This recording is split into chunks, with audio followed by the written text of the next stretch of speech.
My name is Kiona, and I am a 30-year-old housewife. 2 years ago, I married my husband, Aoki, who is 6 years older than me. We live in his parents' house with them, Robert and Barbara, who are both in their 60s. Thankfully, they are healthy and full of energy. While being energetic is generally good, Barbara loves to go out and have fun. I'm not sure if it started when I moved in or if it's always been this way, but she hardly does any housework. Barbara was supposed to be a stay-at-home mom, but she often says things like, "Dinner isn't ready yet? You had plenty of time." She pushes the chores onto me and goes out to enjoy herself. If I don't finish everything before she comes back, she makes snarky comments. I try to stay calm, but it's hard. I often remind her that I might not finish everything while she's gone. Her response is always something like, "What are you complaining about? This is normal." She also complains about my generation and wishes I would learn from Aoki. If it were just the snide remarks, I could handle it, but Barbara constantly brags about Aoki, especially since he works for a big company. She often says things like, "Aoki works so hard, but his wife is a failure." My husband doesn't stand up for me during these conversations. When Barbara complains about me, he only responds with a disinterested, "Oh, really?" At first, I thought Aoki was mature because he was older, but now I feel like he sees me as just a maid. Even when I'm working late at night, he doesn't say anything. Instead, he throws laundry at me, aiming for my face, and says, "Hey, this too." I regret marrying someone like him. He has changed a lot since we got married.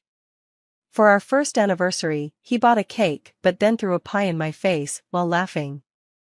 It's hard to believe he's 36 years old. There is one bright spot in my life, my father-in-law, Robert. He is very calm and always thanks me for my help, asking if I need anything. He is the only one who treats me kindly in this house. Since I quit my job after getting married, I enjoy chatting with Robert, and I've come to care for him like a real father. However, he works during the day, so he's rarely home, which means I spend a lot of time alone with Barbara. When I talk to Robert, Barbara doesn't say much, but I can tell she doesn't like it. She started saying things like, "Don't make eyes at your father-in-law just because Aoki ignores you." It's disgusting. Of course, she says this where Robert can't hear.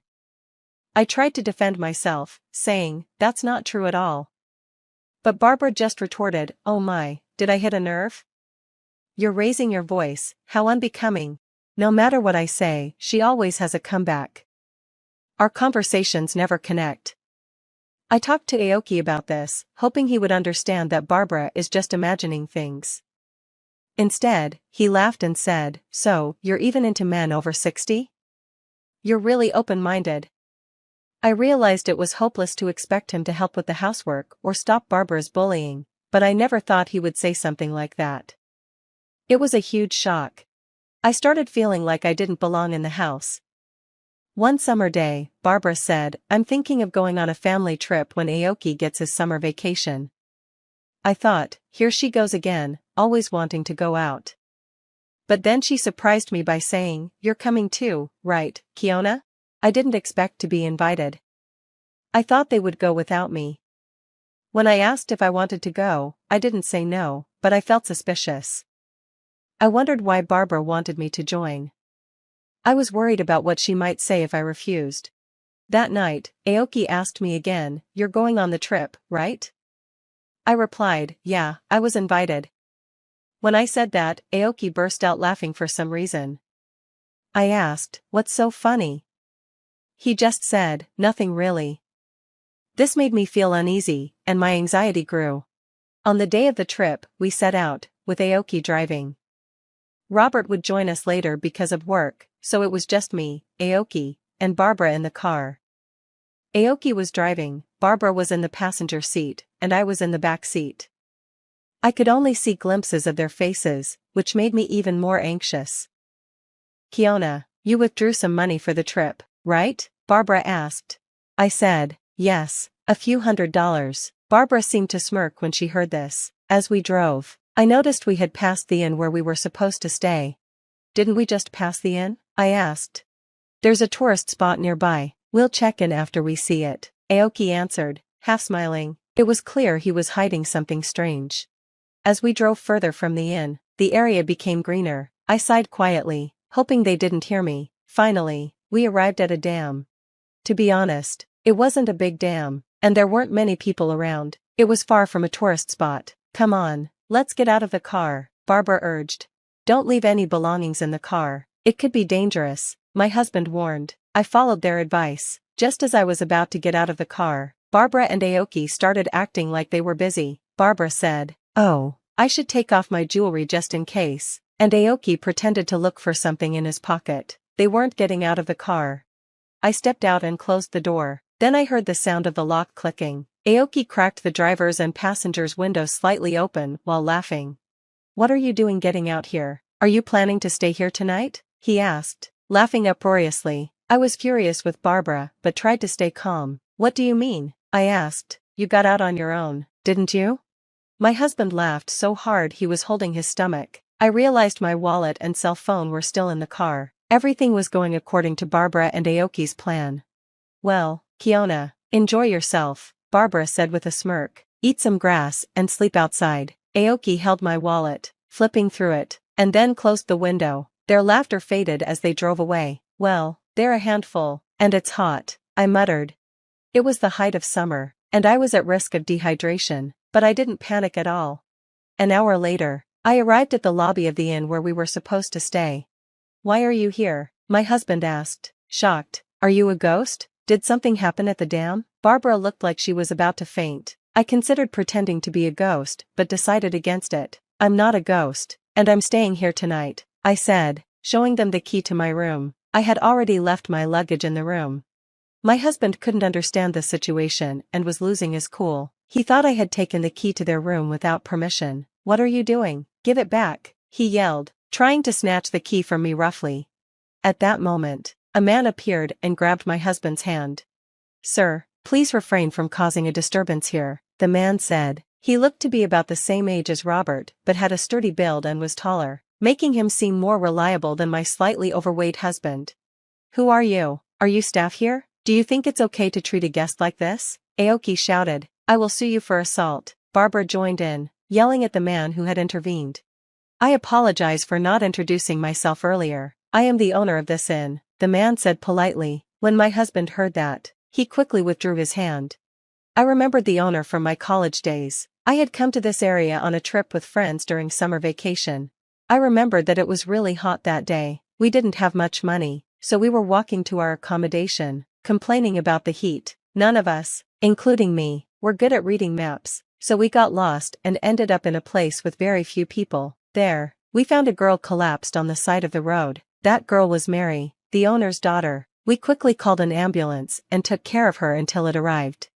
The next day, the owner came to the small inn where we were staying. He thanked us profusely, saying, "You saved my daughter's life. Thank you so much." He also invited us to come back anytime, saying we wouldn't have to pay. Since then, my family and I have visited the inn several times. That's why I knew the owner. The owner who was reprimanding my husband and Barbara was polite, but I could tell he was very angry. In fact, both he and I were aware of Barbara and my husband's low-level plan from the beginning. I noticed something was off when they invited me on the trip, so I set up a voice recorder in the living room. I recorded their conversations while I was taking a bath or doing laundry, and their plan was revealed. "How about we leave Kiona somewhere? That would be hilarious." "Oh, how about here? There's a gym about an hour's drive from the inn," I heard them say. I was shocked. I immediately called the inn and spoke to the owner, telling him everything that was happening and what they planned for the future. The owner was furious. He remembered how his daughter had collapsed in the heat, so he was even more upset. The owner arranged for my pickup after my husband and Barbara drove away. He had me ride in the inn shuttle. By the way, the driver was Mary from that time. "I got my license. Let's go for a drive," she said excitedly. "We're driving right now," I replied. We chatted happily and even bought some local specialty ice cream on the way. We arrived at the inn several minutes earlier than my husband and Barbara. "You mentioned suing earlier," the owner said, looking at Barbara sternly. "Yes, I did. It's outrageous to be accused of this," Barbara replied. "I'm sorry, but you're not our guests," the owner said firmly. "What? Don't mess with us," my husband and Barbara shouted angrily. "Your and your mother's reservations have been cancelled." I added.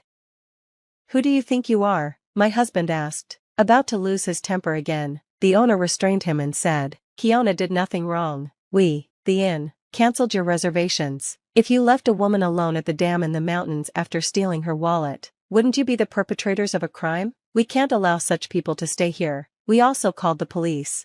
At this, my husband and Barbara became even more furious. What are you talking about? This is no joke. Don't you think you can get away with this? I work at our company, my husband shouted. Just then, Robert arrived. Hey, what's going on here? He sensed the tense atmosphere and looked around. What's happening? These inn people are weird. Let's stay somewhere else. They're incredibly rude, Barbara and my husband complained. Instead of listening to them, Robert asked me and the owner about the situation. When he heard what had happened, he became furious. You idiots. This was the first time I had seen Robert yell. How embarrassing. I can't believe we're from the same family. You two need to get out of here, now. Where to? My husband asked with a wry smile, but Robert was firm. You're disowned, get out. No, don't make me say it again. Robert pushed my husband away. Then, the police really did show up, and my husband and Barbara turned pale. The owner and I explained the situation to the officer. I even played back the recorded conversation for them. My husband and Barbara started crying, but Robert quickly said, Quiet down, you're disturbing the inn. The officer asked, What's going on? It's not like that. We didn't think it would be such a big deal. It was just a prank, my husband and Barbara pleaded. But the officer's expression changed. A prank? Are you serious? Don't you think your little pride could cost someone their life, especially your own wife? Barbara and my husband were scolded harshly, but they weren't arrested because it was a family dispute. They both looked very pale. Before they left, the officer warned them, This isn't over. Kiona's feelings will determine your future. After that, Robert seemed apologetic the whole time. He kept saying, I'm really, really sorry. I can't apologize enough for not noticing the unpleasant experiences you've been having and for the terrible ordeal today. He also apologized deeply to the owner of the inn, saying, I'm sorry for causing this trouble, especially since you've always been so kind to us. What Robert didn't know was that the owner ran several other companies and was a client of Robert's workplace. Ironically, my husband had boasted about working for a big company without realizing that he was causing trouble with someone important. I felt a mix of satisfaction and fear. I was glad I could punish my husband and Barbara, but it was scary to think about what could have happened if I hadn't known their plan. I hoped that being scolded by the police would help them realize how serious the situation was. After returning from the inn, I divorced my husband and demanded a large amount of alimony. I wanted them to reflect on their actions and not treat anyone else this way in the future. I also heard that Robert and Barbara got divorced. Robert cut ties with my ex-husband and kicked him out of the house. My ex-husband was advised to resign because of the incident, and it turned out he had already been a problem at work. He had bullied others just as he had bullied me, and the HR department was planning to take action against him. I was disappointed in myself for having been with someone like him. My ex-husband, who lost his job, seemed to be trying hard to find another one, but it wasn't going well. He should have been in a managerial position by his age, but he didn't have the right experience at his previous job, and he struggled to explain why he left. Barbara was kicked out by Robert and turned to her relatives for help. However, they were afraid she would deplete their savings because she loved to travel. I thought she should find a part-time job since she was still in good health. I moved out of my in-laws' house and now live alone nearby. I still keep in touch with Robert, and sometimes I ask him for advice about work. After being a stay-at-home mom, I started a new life. While job hunting, I was approached by the owner of the inn. He asked, Kiona, would you like to work at my company? He was concerned about what happened to me and wanted to find a position for me. I was so happy to accept. I told him, Thank you so much for doing all this for me. He replied, No, we should be grateful to you. We can't thank you enough. I feel like we've already repaid the favor from back then. The company he introduced me to is reputable, with good labor conditions. It was a surprise, because it's in the same industry as the big company my ex-husband used to brag about, but this one is 5 times larger. Everyone there is very nice, and I'm having a more fulfilling and enjoyable life than when I was struggling in my marriage.